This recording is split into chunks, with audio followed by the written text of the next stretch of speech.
અપહરણ અને ખંડણીના ગુનામાં 20 વર્ષથી ફરાર આરોપીને ક્રાઇમ બ્રાન્ચે ખેડાથી ઝડપી પાડ્યો.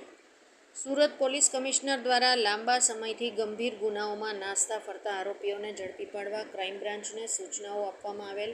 તે અનુસંધાને ક્રાઇમ બ્રાન્ચની જનરલ સ્ક્વોડને પોલીસના જવાનોને ચોક્કસ બાતમી મળી હતી.